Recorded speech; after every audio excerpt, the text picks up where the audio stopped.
Halo semuanya, balik lagi sama aku Bila. Di video kali ini aku bakal ngejelasin sedikit source code tentang project UAS semester 4 aku ini untuk pembuatan website Laravel pemilihan laptop terbaik dengan nama Top Laptop yang tampilannya udah aku jelasin di video sebelumnya. Nah, untuk source code kali ini ada root. Nah, root yang ada di pemilihan laptop ini ada alternatif, ada kriteria, ada bobot, dan lain sebagainya.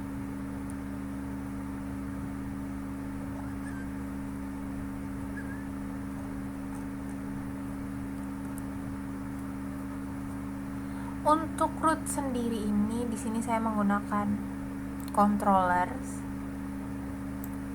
di setiap rootnya. Jadi setiap root ini memiliki controllernya sendiri-sendiri. Fungsi dari controller itu sendiri yaitu mengatur function dari halaman web tersebut. Lalu di sini contohnya ada alternative controller. Di sini untuk mengatur tampilan website ada beberapa function dari controller ini seperti function index, create, store, dan lain sebagainya. Nah, untuk alternatif sendiri kita menggunakan function index. Jadi di halaman alternatif hanya menggunakan function index saja. Function yang lain seperti create dan lain sebagainya itu digunakan di root yang berbeda. Lalu selanjutnya ada view. Nah, untuk view sendiri di sini terdapat pengaturan untuk tampilan tabel dari halaman alternatif. Ada tabelnya dengan header, ada nomor, nama alternatif, harga, jenis prosesor, dan lain sebagainya. Di sini juga kita bisa menambahkan fungsi seperti untuk update, untuk delete, dan untuk menambahkan data tersebut.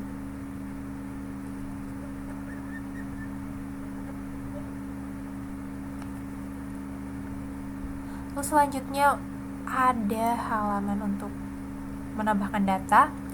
Jadi di halaman ini kita bisa menambahkan data alternatif yang ingin ditambahkan.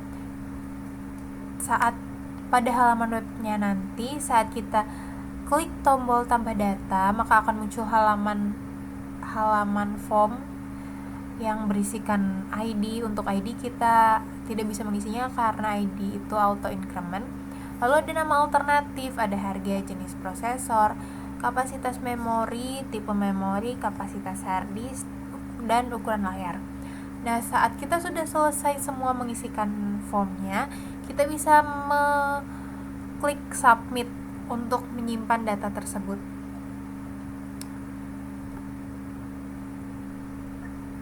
Lalu selanjutnya ada halaman edit.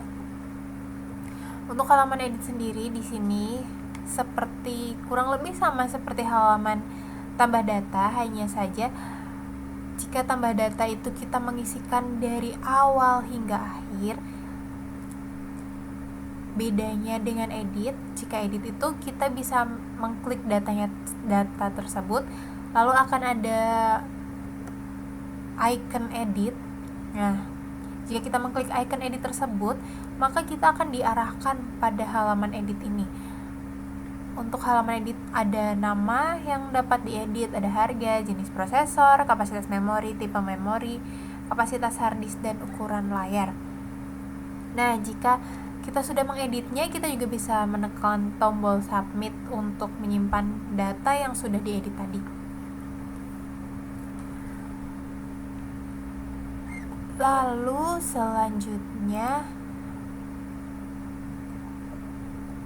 di sini ada layout untuk mengatur tampilan dari websitenya tersebut, seperti untuk navbarnya. Di sini ada navbar untuk home. Home itu kita akan jika kita mengklik navbar home, itu nanti akan muncul dashboard, tulisan top laptop dan slogannya. Lalu ada navbar alternatif. Nah, jika kita mengklik navbar alternatif ini, maka kita akan dilempar atau dimunculkan halaman alternatif yang berisi ada data-data alternatif di tabel alternatifnya. Kita juga bisa menambahkan, mengedit, dan menghapusnya seperti yang tadi sudah dijelaskan. Lalu ada navbar kriteria. Untuk navbar kriteria sendiri juga sama seperti navbar alternatif. Di navbar kriteria ini kita akan ditampilkan tabel kriteria. Di situ kita bisa menambahkan, menghapus, mengedit. Lalu ada navbar normalisasi, ranking, dan bobot. Untuk navbar bobot sebetulnya bisa dimasukkan ke kriteria, namun di sini saya pisah. Lalu untuk navbar normalisasi dan ranking sendiri itu tidak dapat ditambahkan atau edit atau hapus data, karena untuk halaman normalisasi dan ranking sendiri itu berisikan hanya tabel dari hasil perhitungannya.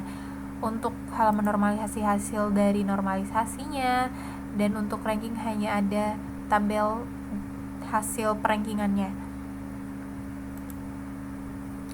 Lalu ini contoh untuk halaman perankingan. Di sini hanya ada tabelnya saja, tidak ada button untuk tambahkan, edit, ataupun hapus. Dengan tabel header nomor, nama produk, dan hasil dari perankingan tersebut. Jadi mana sih laptop yang terbaik? Nanti di situ akan terlihat hasilnya. Lalu selanjutnya ada model. Untuk model sendiri ini gunanya apa sih? Model ini tuh untuk menggabungkan website Laravel ini dengan database yang kita gunakan. Caranya dengan memanggil nama tabelnya. Di sini ada saya jelaskan contohnya alternatif. Jadi kita memanggil nama tabel yang ada di database. Untuk di database sendiri yang saya gunakan ada namanya tabelnya, yaitu alternatives. Jadi kita panggil protected table alternatives. Di sini ada protected guarded. Nah, apa sih gunanya? Protected guarded ini gunanya untuk menjaga data apa yang tidak boleh diubah. Seperti biasanya ada yang tidak boleh diubah itu ada data ID atau data nomor atau yang lain sebagainya yang tidak boleh diubah. Nah, cukup sekian video presentasi dari saya. Kurang lebihnya mohon maaf. Sampai jumpa di video selanjutnya. Bye-bye semua.